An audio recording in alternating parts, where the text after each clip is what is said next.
اللي فات طلع الكرة ضربة ركنية لصالح النادي الأهلي. ضغط من النادي الأهلي، عايز يدخل غرف خلع الملابس بين الشوطين متفوق، لأن الشرقية بيجر الأهلي نحو تعادل سلبي قد يكون الثالث للنادي الأهلي هذا الموسم. ادي العرضية من عبد الله ده سعد من جريته. سعد غاب فغابت معاه الرأسيات الدفاعية المميزة، وعاد الوحش سعد سمير ليسجل هدفه الأول في هذا اللقاء وهدفه الرابع هذا الموسم.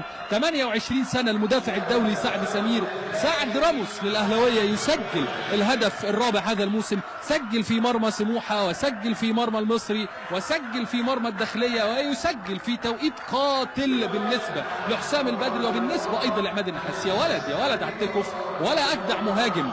لم يحضر جونيور أجايي، واختفى سليمان كولوبالي، اختفى نسر نيجيري، واختفى فيل إيفواري، ليحضر فرعون مصري هو سعد الدين سمير أمام أعين حسام البدري والتصفيق لحسام البدري. عرفتوا ليه سعد لما يرجع يلعب حتى على حساب المتألق محمد نجيب أو حتى العائد من إصابة أحمد حجازي، يبقى سعد سمير هو الخيار الأول في حسابات حسام البدري وأيضا هيكتور كوبر.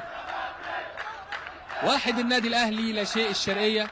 الأهلي يسجل في توقيت قاتل، وعلى مهله شريف إكرامي يلتقط أنفاسه عشان شوط النادي الأهلي كان مستحوذ بالطول والعرض، لكن كان ناقصه مين اللي يحط الكرة في الشباك.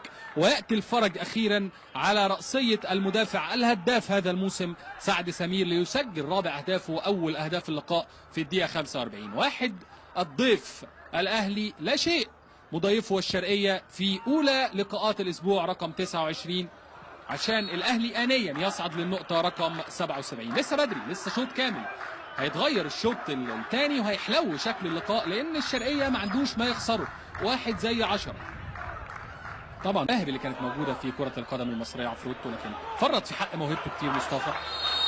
عفروتو ياخد ضربة حرة مباشرة من مؤمن زكريا، صاحب قدم يسرى مميزة، ضل الطريق بعد الخروج من الأهلي، كذا تجربة لكن يعني ما كتبش اسمه مع اي نادي راح له. مصطفى عفروتو يستقر بيه المطاف مع الشرقيه، وادي القلق اللي يقول لك حسام البدري بدون داعي، اللي يخليني الدقيقه 80 كسبان الشرقيه 1-0 بس، فبالتالي اكيد في خلل، في مشكله. عفروتو يلعب الضربه الحره المباشره، والشرقيه عن استحقاق يعاقب الاهلي عن اهدار الفرص السهله ويتعادل بهدف رأسية مين؟ لا مش المعتصم سالم. مين اللي جابها؟ مين اللي سجل؟ هنشوف مين اللي سجل.